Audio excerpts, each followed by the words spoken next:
So quick intro. So I'm here today with Guara Johnson, owner of Oahu Electric and Air.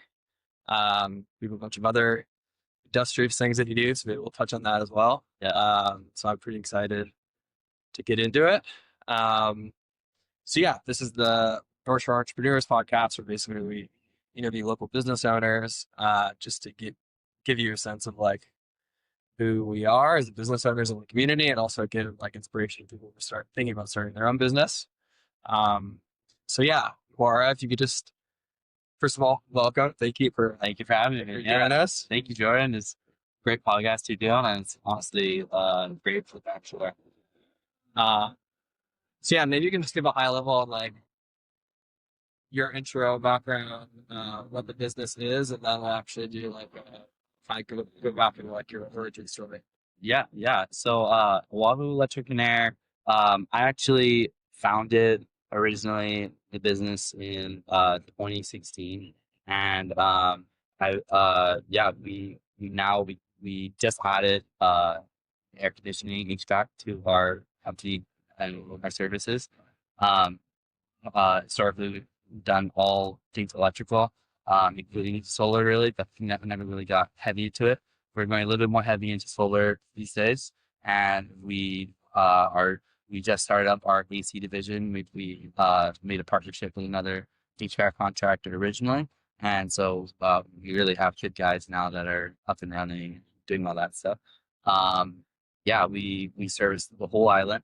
But we're based, our base yard is actually in Kaneohe. Even though I live up here and we do work up here, we are originally based in Kaneohe. But yeah, we have a lot of the scope of our project is really fun. We do service calls for just normal like houses and residential, but we also do service calls for like big brand names like daily almost. I think we're down there right now, like Gucci, Louis Vuitton, Hermes, the North Face, a bunch of brands like that. Almost all the big brands. I think they're under one umbrella. All those brands under the umbrella we service, and then commercially we're doing like all the new Sonics that are coming to the island right now. Restaurant chain? Yeah. Oh, interesting. We brought all the Sonics in. We also were the first installers of the Tesla supercharger system. So all the original superchargers that came to Hawaii, we actually worked with Tesla's install department, and we brought them. They were actually at the time working directly with Elon Musk. We were trying to beat I think it's 2023 Christmas deadline or something. So they airshipped them in from the mainland, like on planes, the huge superchargers that weighed like, I don't know, like 3,000 pounds a piece. We did those. So we brought all those in originally. Yeah, we've really like been on the frontier of like a lot of really cool projects and stuff like that.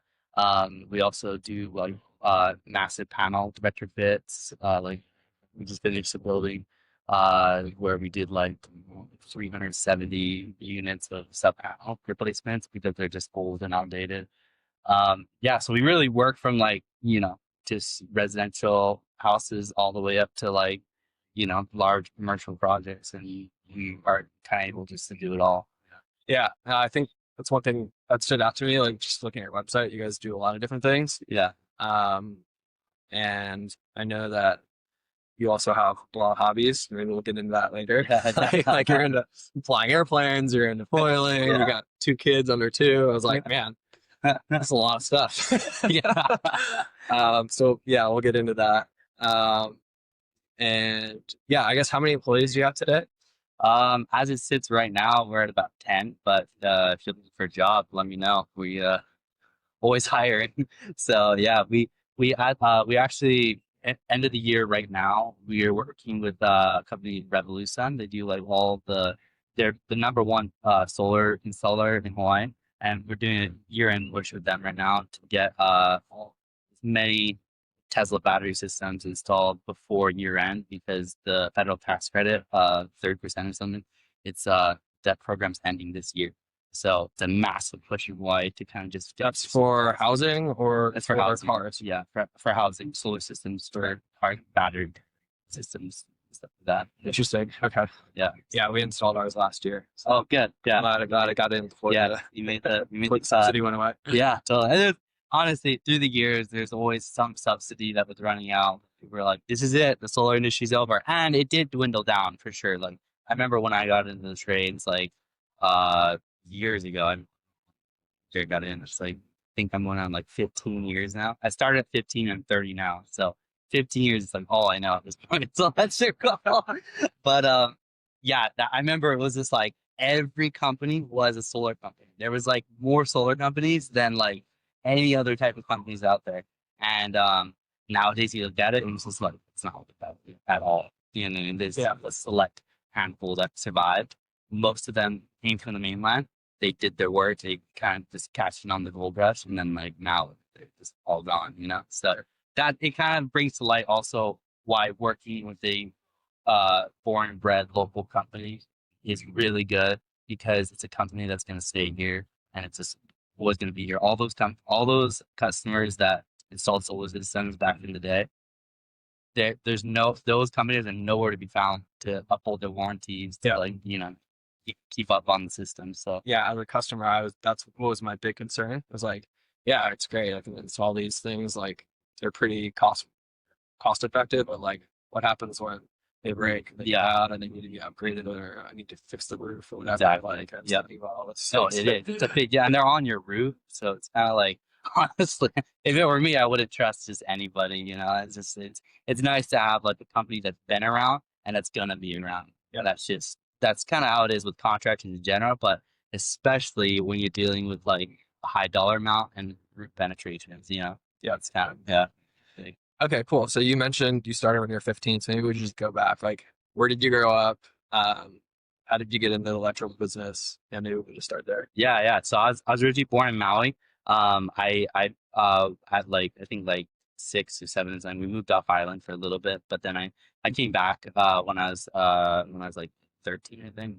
Came back to Hawaii, and by the time I was 15, I needed work, so I got an electrical apprenticeship. It was paid like below minimum wage. It's like ridiculous, but pretty much just did it to like learn, and I think by like 16 I like fully moved out, had my own apartment. Wow. And was like living fully on my own. I really moved here like yeah, that wasn't really in the picture, so I kind of just moved here like basically moved into my boss's house. And so That was that's on Oahu, or is it just, yeah, it's Kailua. So I moved out there, and there's like a work trade, so that's why like it was like like $9 an hour or something. Because apprentices complain nowadays about, 'cause there's a trade-off. You're getting trained and paid. of course. So I was getting trained, paid, and had housing. So it was like slavery. But in hindsight, it was amazing. Yeah, housing's worth a lot of money. Yeah, right. Hey, look. 10 steps from the beach, I guess. So, So how'd you get connected with him, and why electrical? I mean, yeah. 15 years old, like I guess what? I honestly, I think the first time I ever dealt with electricity, I was like 6 years old, and I wanted to fix my electric pencil sharpener. So I was like, I'm gonna fix this thing. I got it, and I was into like robotics something, and I thought for sure I'd do it. I remember I pulled off the cover of my pencil sharpener, and I was like, oh, there it is. It's just fried, but it was plugged into the wall still. So I was like, don't.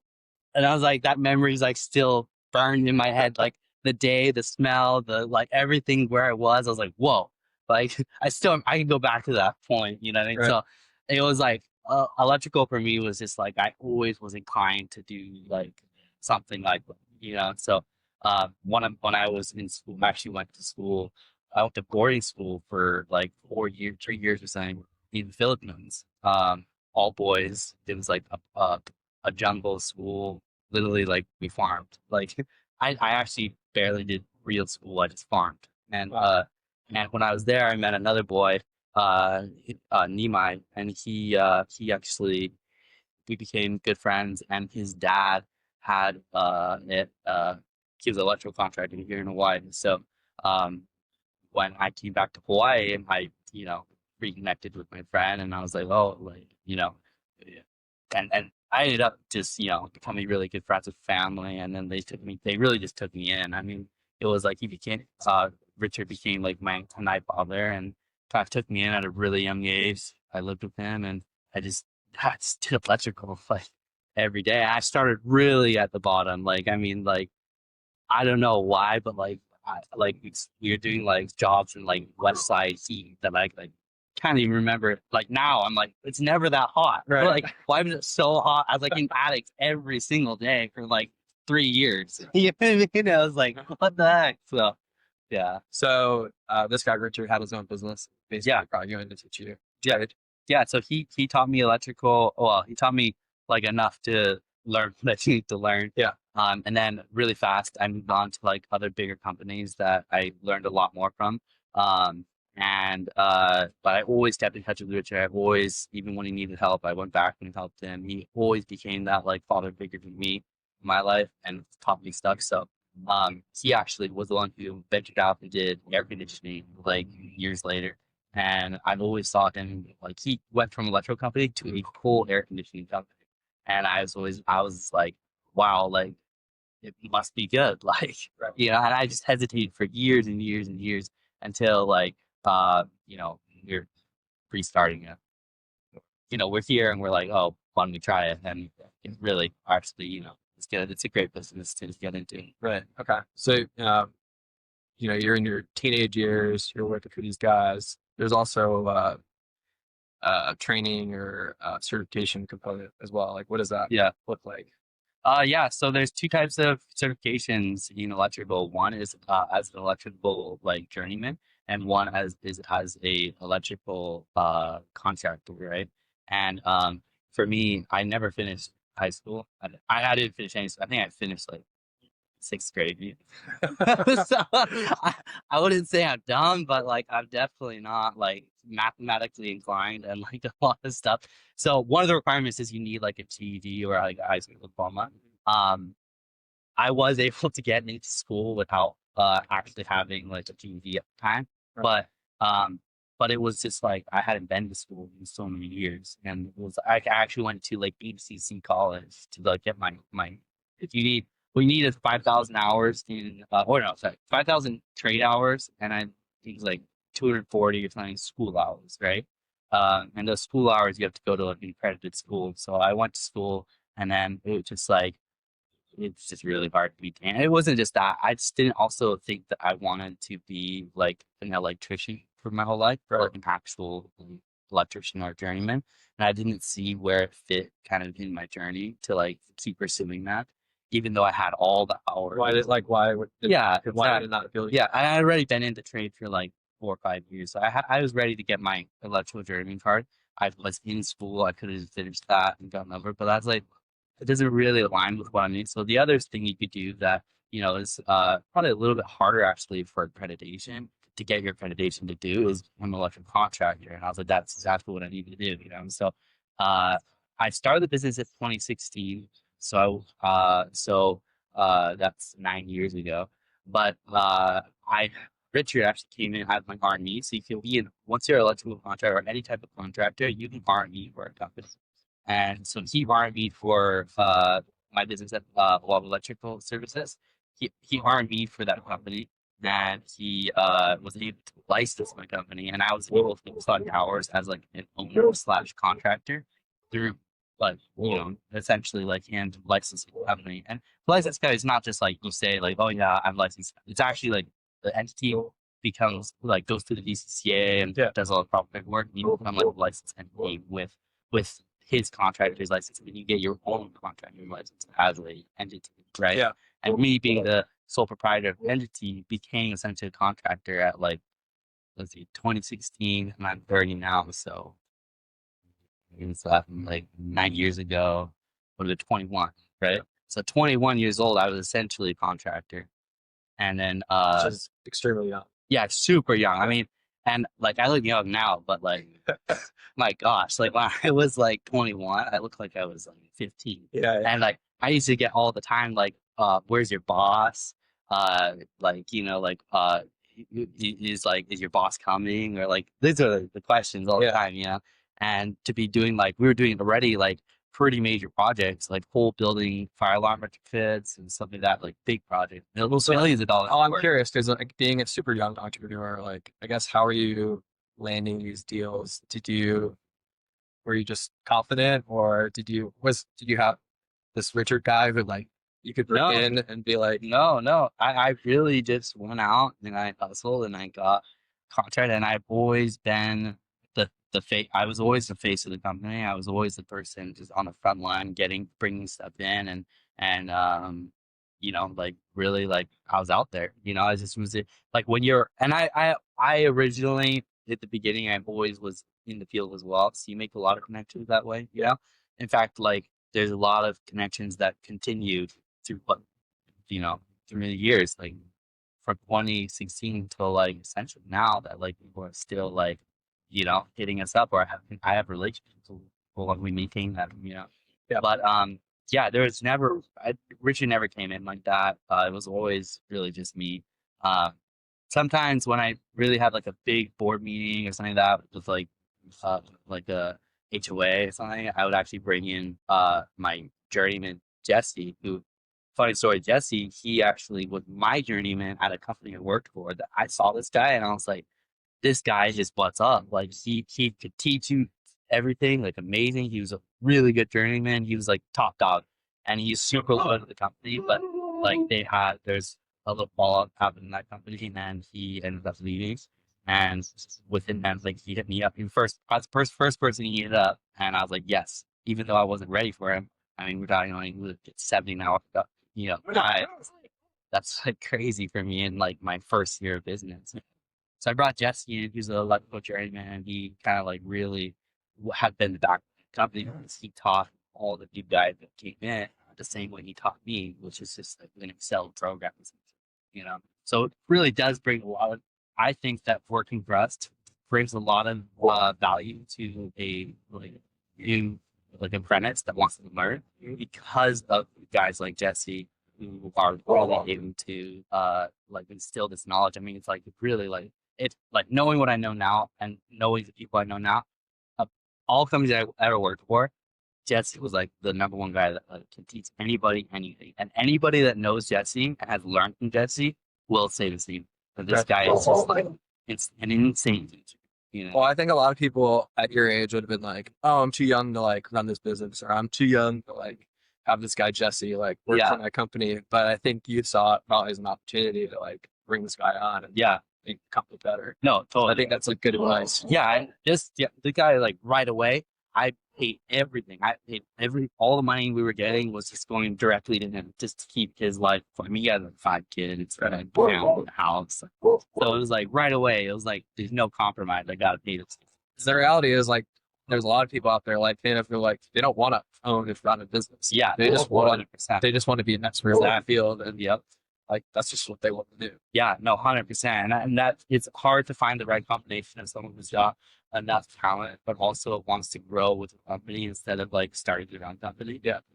Although in electrical, I think electrical company is unique in the way that like the licensing really holds like a definitive line between like a contractor and like someone that just wants to like do demo ups, right? But because like in other trades and other businesses, like someone who is like okay, I'm right, one day I'm working for a tile company, the next day I'm a tile company myself. Right. It's like you can just do that overnight. Right. You know what I mean? With electrical and plumbing, it's like it's the two licenses where like any home has a permit, they need a licensed plumber and electrician. And you cannot get a permit without listed. Yeah. Whereas even general contracting, certain forms of general, you can do a homeowner build permit. There's a lot of leniency in that. But this is the two trades where it's like, so it kind of does have that separation between a business and like an entity business license and an electrical journeyman. And even within workers, there's a difference between an electrical apprentice and an electrical journeyman because the two are like one's licensed and one's not. And it's actually a really hard license to get. Like you said, 240 school hours, 5,000 work hours. Yeah. Yeah. Well, it's a regulated industry. I mean, real estate's kind of like that too. You got the compliance, you got the insurance. Yeah. So they want to make sure that there's certain hours involved. Yeah. Licensing. So you kind of talked about it, but kind of curious, like specifically, when did you go from like working with these other companies to like actually starting your own business? And then I guess like what did that transition look like for you? Like how did you start landing your first clients? Yeah. yeah, just curious like what that looked like. Yeah, I mean, I essentially at 20 years old, I was working for a company. Uh, I think I never got paid more than like $27. Even though I was like pretty good electrician at the time, like running projects, cut my own band. Was pretty good electrician. I mean, like, yeah, pretty confident. Uh, I didn't originally anticipate that I was just going to go and start my own company like that fast. I think I was like 4 years into an apprenticeship as a journeyman level, but not journeyman parted yet.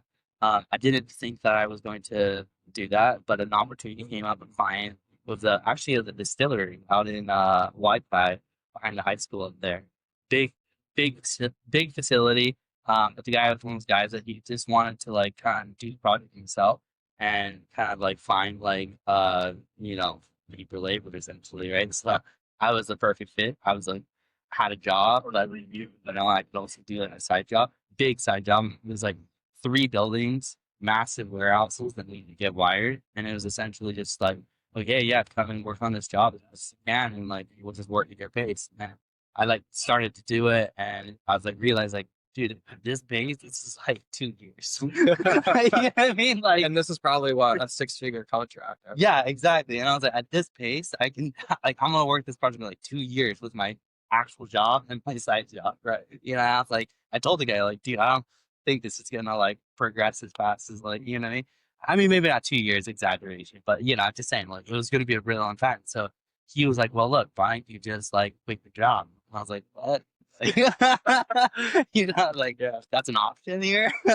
And so I was like, okay, why not? Right. So I quit my job thinking like worst case scenario, I could do the side job and then like go and like work for another company. Well, it didn't work like that. I quit my job and then I did this project. I did it for like 6 months and brought another one of the guys from that company with me.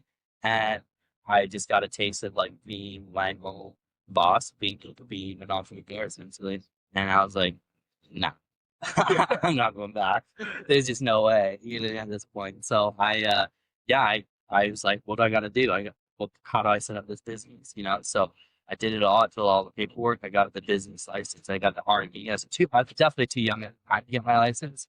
But I essentially started the business. Got the entity 2016. About 2016, we started it, and it was like kind of history from there. But we started to grow it uh, every year. I think after we got that job, like I think my next job I ever got called to after we like launched our website, someone was like, "Hey, I have a generator. Like, can you come like look at my generator?"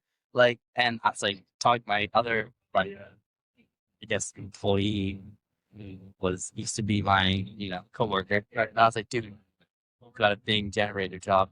We should both go to this job. It's like Kalia Valley or something. And I was like, and he was like, okay, like, yeah, let's go look at it. And so we like drive all the way out there, two vans, like loaded with stuff. When we get there, it's like a Honda putt generator. Like one of those red little ones, right? And I was like, yeah, I don't know. Like there might be a gas issue. Right. Softly got out of that. Yeah.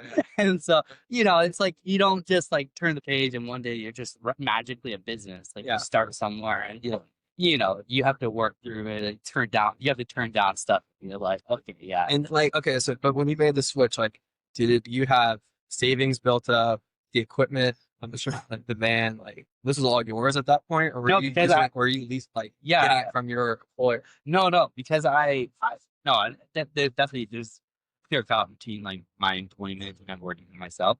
But because I had that job all I had, I was able to like make enough money to be able to like buy that or start buying like company tools and stuff like that. So it was definitely the step that was a stepping stone. And that's what business is all about. It's all about these stepping stones. You every big project or contract that come in, it's essentially a little or a big stepping stone into what and how your company goes to grow. Down for us, like Tesla, they were an amazing stepping stone for us to do like larger scale projects that are like these. I mean, And a stepping stone like that could be either financially or even just the opportunity to be on a project like that. And if you showcase that, hey, this is what we do. You know, I mean, we started working for all the box of bands. It was like, before you know it, like one after another, they're like, oh, this is the company that works with all the brands. And now we're like, we are the sole, like, we're the sole electric contractor for almost all the box brands here now. Even, I mean, not all, but like a lot of the major box brands like you're the guy. Stuff. It's kind of like it's just everything was stepping. Well, I think that's good advice. Like I hear a lot of people on the show. It's like basically fund the business with the jobs that you get, with the revenue you get slowly but surely. Versus I think a lot of people think, oh, I need in order to start this business, I need to go out and buy $100,000 and all this equipment, blah blah blah. It's like, yeah, no, you can just fund that. Yeah, as you go along. So you mentioned getting into some of these big box retailers. I guess like how did you get some of these bigger commercial deals? Yeah. So I mean, really, it's like service isn't like our biggest side of our business. It's kind of what brings in a lot of opportunity because we have like we'll service like 4 times a day per van that's running. You know what I mean? And of those, they turn into bigger stuff. So it's not definitely not like the biggest part of our work, but it's like how you start working with them is usually like for us we actually started to work with a company they're called Sunset is thing. We started working with this company that they essentially had connections to like larger retailers. He says that they actually manage like their construction and stuff like that. And so when we got in with the company, most contractors actually really don't want to work with something like that because they're from the mainland. And in the mainland, you have a lot more competition. So they can actually have like lower rates on like, okay, like here's the rate on service call. And so they come here and they're like, oh, you have to lower your rates plus double your workload. The amount of paperwork to deal with big companies that manage like all these stores and stuff is like, okay, you got to copy in here, you got to submit a work order, you got to submit an invoice, wait 30 days to get paid on that like one little tiny day, 2 hour job. Yeah. And then you might have like 10 of these, 20 of these, and 30 of them. I mean, 100 of them. Like, you know what I mean? And like, so the back end work to it, it's just like, most people doesn't pay out, but for us, it pays out because we have a really good structure for it. We have office people constantly talking with them and to them and are ready to adapt the system. And we're also the freaking sides. Like if you were too big of a company, the opportunity wouldn't pay in your favor because they like, okay, I did all that work and then what did I get out of that? Like, you know what I mean? About what's the dollar about for a super large company with super high overhead, it's like the system pay out. But for just too small of a company, they just wouldn't have the infrastructure to be able to manage that. And what we notice is there's a lot of contracts that are like that, where it's like a big team where like you're not a small company, you're like more like a established like business system. Something company, he kind of take on a lot of work. Who knows how long you take meeting, but if you're saying that medium's here, it's actually a really good place to sit here. You end up doing a lot of work. And having a lot of taking a lot of connections. So it's kind of easier to step up a large company. If I large company like construction, you probably do that one things. Well, I also imagine maintenance is probably like more steady stream of cash flow, and then gets you opportunities. Yeah, Maybe like more high margin jobs, just like you know, you would have better idea, like wiring a whole building. Yeah, that sort of stuff is probably higher percent. Yeah, that makes sense. And also, honestly, I mean, it's both businesses that like this. Like, well, the structure in particular was that most money you'll lose is by not working. So, like, okay, if you're working, you're making less money, at least not least money. But the moment that the company goes, I think what's this exact scenarios ago, a day, 2 days, 3 days, and you don't work in a company, and you're sitting there like, oh, that's like essentially a loss because you still have to pay all the employees overhead of their, all their benefits, the shop, well, it's whatever it is you have to do. So it is always better to make you guys busy to keep it up and than to, I mean, when even if it means that you're not big, like crazy amount of money on this thing, have a really crazy amount, just these costs you probably get out of it. Still, That makes sense. Because I don't know how it works, but I'm assuming you have some employees Yeah, on salary? yeah, you guys have an office. We do that stuff in office. Okay. But I actually now moved my office stuff here. I saw my office. I don't actually blah blah blah. New York guy. We use the same lights. But yeah, we actually I built my office up here. We actually I kind of run the light there now, and the shop was still down by like stairs. But yeah, and then just to finish where we left off in business expansion or business growth in California, I ended up getting my license 2 years, I think about 2 years later. So 2016, 17, about 2018, I think, was when I got my license. It would have been about 23 then. And when I got my license, it was like I at 23 years old, because it was like a very big surprise because no one I knew who was like even in the 30s was getting their license at the time because the solar industry was dying off. And the contracting board, this is like my theory, and a lot of people's theory.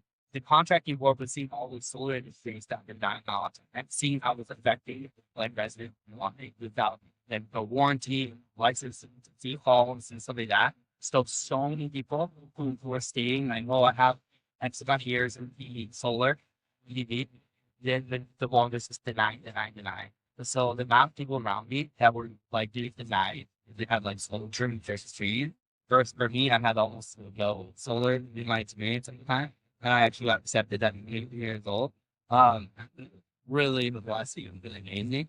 And I actually was, I don't know if I still am, but I was the campus contractor in the state of Hawaii for like years.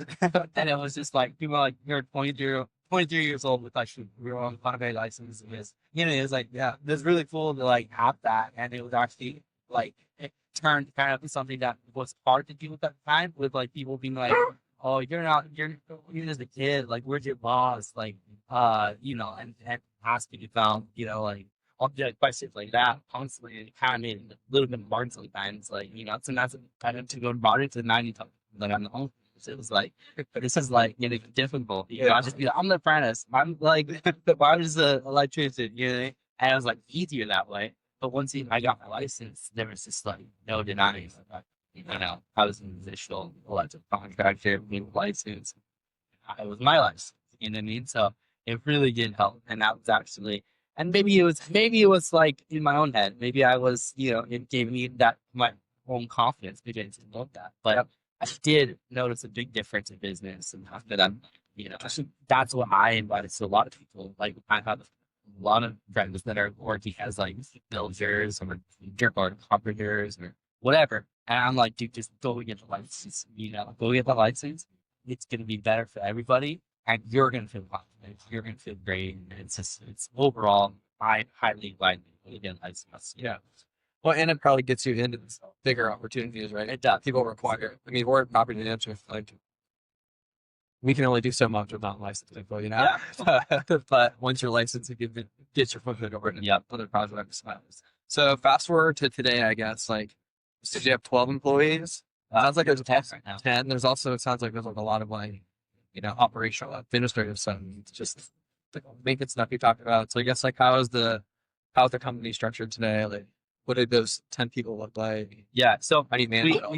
we did have like a little gap in the company, or like a little break where the company was like pretty much just on like survival mode. That was post COVID, and like there's just some stuff that was kind of happening at the time. But as of recently, we really did put some effort into like, okay, this is it. You're like coming back stronger than ever. And when we did that, we were like, this time we're building it like really strong from the foundation. And I think that's something that like it's just years of like time doing it that you realize that like there is no like easy way out. You have to do your taxes properly. You have to manage your first properly. You have to have a foundation of the proper foundation in your office, a way that a system and everything, how you handle it. And I think that those fundamentals were really learned over time, because it's just like the same thing as like, the banker that you run, like they don't necessarily know how to be one. They just want to pay.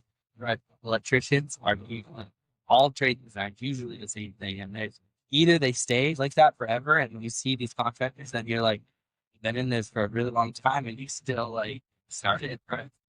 I think the difference is the people that realize that like I have to give it continuity here now. And I think that even though I had a lot of great success when I lived on it, I did that was really, really amazing. I still think that I was still learning. I mean, I'm always learning. I'm still learning.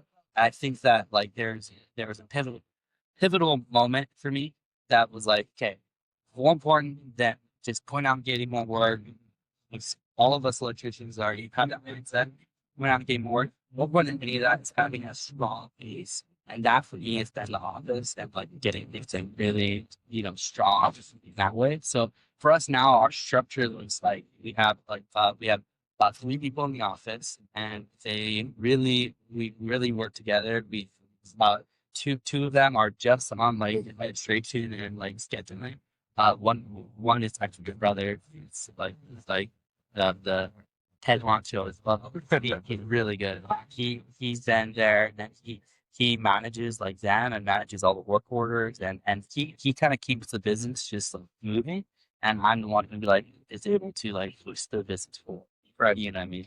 He's more operational. You're more like lead it. Yeah, exactly. Yeah. So, but like, how did you figure some of this stuff out? Like from day one, where you're like, oh, we need to put like a financial system in place. We need to have specific software for work orders. I think 10 years in, and you finally get to understand that you need these things. Right? You just see the need for them. It definitely isn't an overnight thing. Most of the time, it's like you're just surviving. If you're in the field while you're also trying to do all that, I think that you're just not going to do it. You're not going to have a proper business. And that's the hardest part. That you are an electrician, you are a builder, you are a tiler. And now you need to like force yourself to not be one of this, Right. to be a businessman.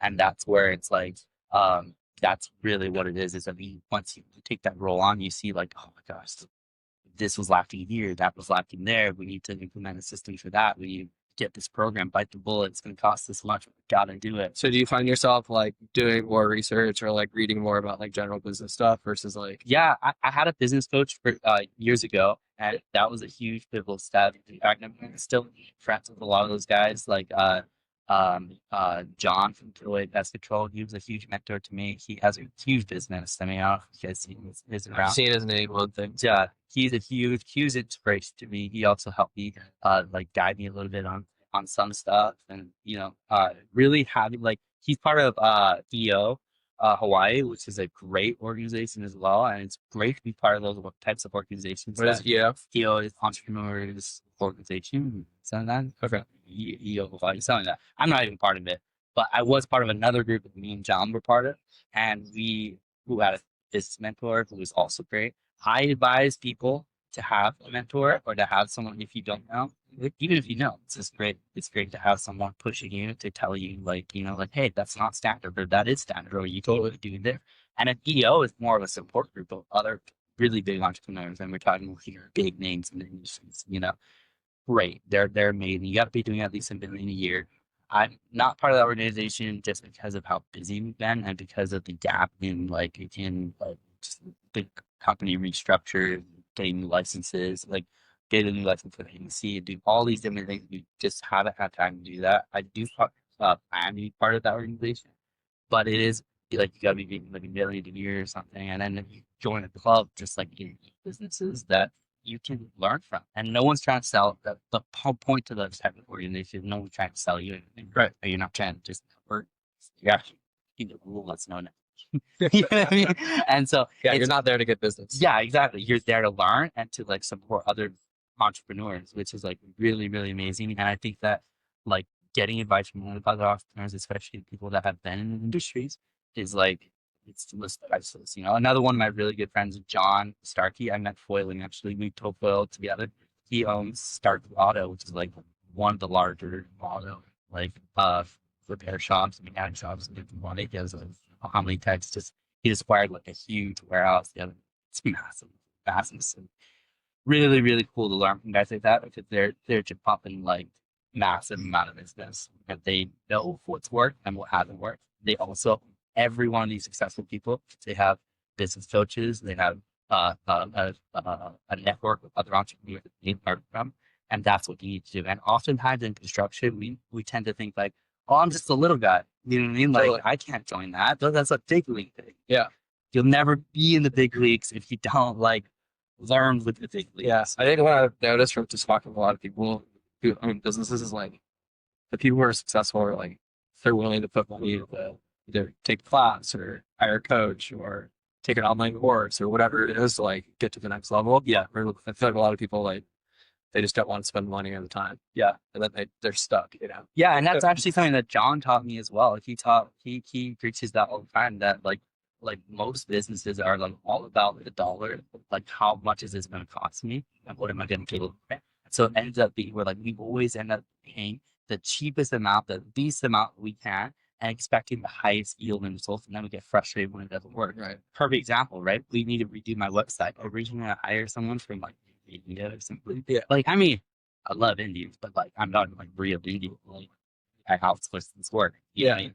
And it was just like it was so I spent so many hours doing this, and then he like just like completely redid it, and I was like, okay, that's not gonna work. I like completely like abandoned that. I started again another like 3 weeks of building it on my own, and then I was like, okay, this time I need to go find someone like real. So I found someone, you know, it's like really really good, and they're like currently it's about to go live again, but it's just like, you know, that was an additional 3 weeks, Right. you know, and like of electrical labor, I guess. I Like, got no time for that. what do you put a dollar value on that? You know what I mean? Yeah. So it's like, and that's just my website, but like John, he talks about is it's like it's everything. It's marketing, it's like equipment, everything. You think that you're just gonna like spend the least amount of money and the least amount of time and have the highest yield, and you know what I mean, compete against like companies that are pouring money and time into these things. They just it's not gonna happen. Yep. You know.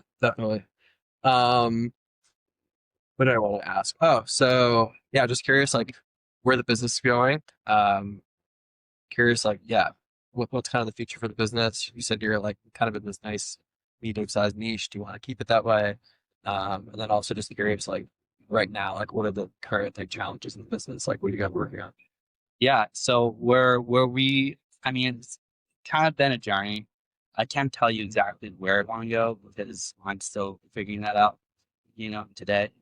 We've been there. We've been at that, you know, multiple $1 million mark in business, and you know, I think we had like 20 something electricians at one point. And you know, I think that like it's like we've been there. It wasn't my most profitable and best timing. Okay. And I don't know if that's where we want to go. If we are going to grow to be a very large company again, it's going to be done right. It's going to be done with structure. So right now, all I'm going to focus on is structure of this thing, because that is what I value more than anything now. Yeah. And that's after like, you know, whatever failures I, you know, few along the way. That's where I am now, is that I just want structure. I want something that is just deeply rooted and here to stay forever. So right now, we're really going to be working on expanding our HVAC, our AC service, get it ready for next summer. And when, you know, the encore people in the heat, when they're ready to start going with that, we're also going to be focusing on more solar. We really do want, on the residential side, focus on more modular systems like package systems, solar, AC, and stuff like that. That are like kind of easier to like grow and to like replicate every time. But then on the electrical side, it's always really, you know, we'll always do service, we'll always do homes, we'll always wire new homes, we'll always do commercial. Commercial is like essentially the goal, is to always do just as many commercial projects as you can. So that's really the goal, is grow it, but in a really stable way. Yeah. It's reminds me of like myself and Emily, like at one point I was managing, I think 75 real estate agents, transaction coordinators.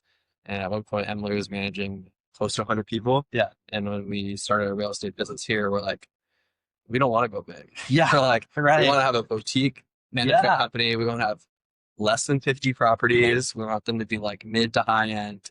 Yeah. And we want to do the work. Yeah. We don't want to just manage like a ton of people. So it's funny, like once you do get to that point, sometimes you realize like it's not what you want. And other people are really good at operations and they it makes sense for them to go big. So, Yeah. yeah, it's just interesting how different people like have different goals based on like where they're at in their career trajectory. Yeah, no, totally. And that's the thing is that like I've kind of like Bigger isn't always better. it is. And it's really like, like you gotta like really watch your I mean, there's that points where like when I had 20 electricians and we were on multiple islands doing like millions of dollars in work, I was probably making less than when I had like 8 electricians. Right. You know what I mean? Yeah. And that's like, wow, I have 8 electricians just worked a little bit. You know what I mean? So it's like, it's Yep. kind of like, man, you got to really watch like your numbers, watch your growth. There's like a lot of kind of things that play in there. You know what I mean? But I think that overall for Hawaii and for people that we work for, our clients, the best thing that you could ever do, the most service you could be of to people is have a stable business that is stable, that's growing in a stable way, and is constantly able to uphold the same level of service consistently year after year. Yeah. Well, I think one thing's unique about Hawaii is it's transient, right? Yeah. And real people and real businesses want to work with vendors that are going to be here for a while. Yeah. So they've experienced like the highs and lows of working with people that are more consistent. Yeah. 100%. Cool. I think we'll kind of wrap things up. I have a couple questions that I ask everyone. Yeah. One is, do you have any favorite like North Shore businesses, or it could be a lot of businesses too that are just like interesting businesses that people should be aware of? Let's just start there. Yeah. I mean, obviously, I love all my partners, partner businesses that we work for. Revolution, Sun Electric, that's a Mentors company. John Kilway Pest Control. Guys who are just amazing people, or amazing teams that bring in, that actually like are good people to work with. That's been my experience. And then there's, buying stuff here on the North Shore that I also like, I love their business mindset and look up to them as well. Nate Holly the distillery is a great guy, man. Like seeing him, his evolution and building his whole thing and the challenges that he overcame. It's just really cool to see. Obviously, I value, all the businesses that are able to be stable and grow here in Hawaii because, there's opportunity, but it sometimes comes at a price. And if you're able to be stable and grow and be around year after year, it says a lot about you. You know what I mean? It's a big thing. Yeah, for sure. Last question. I guess what would be your like overarching advice to like a young entrepreneur or somebody who maybe wants to start off specifically in Hawaii or the North Shore? Well, if you're on the North Shore, first thing is like make sure you expand beyond the North Shore. And the only reason I say that is because like I've 10 years in the trade. I just know most of the projects not up here. It's great to live up here. Yeah, it's great to honestly help everyone in your community first, right? But it is also you need to be able to like expand out in the North Shore. Most of 90% of our projects started in town, Lomita, even Kailua. It's just like it's a huge amount of work. And honestly, like even outer islands are amazing to work in. I mean, they just you go to like Hawaii, it's like I remember we were just like we're so busy and we just started like growing numbers. So we're like pan out and do this for less. And we got hired new crew, and people were like, okay, and they're like, oh, what? That's crazy. So you know what I mean? Like, Yeah. Get out of your comfort zone. Definitely get out of your comfort zone. Don't be afraid to grow, but grow with pace, grow with stability. Try to make friends and allies with other businesses, entrepreneurs. Try to get mentors to see the things that you don't know. And if you're in construction or really in business in general, my opinion on it, and I'm not an expert, but is that you should try to step back and have more overview on your business, like all the trains, and that's or at least have a balance. Yeah, find a good balance. I think you sprinkled in a lot of tips throughout the last hour. Yeah, no, it's funny. We've had a similar experience with expanding outside the North Shore. Like when we first started a business here, we're like, we're only gonna be on the North Shore. Yeah, I want to be able to like drive to every property within like 10 minutes. Yeah. But then we got an opportunity to like manage 25 units. at like a really nice building in town. Yeah. And we're like, this is actually a really good opportunity. Yeah. So we ended up hiring a maintenance coordinator, assistant who lives in town.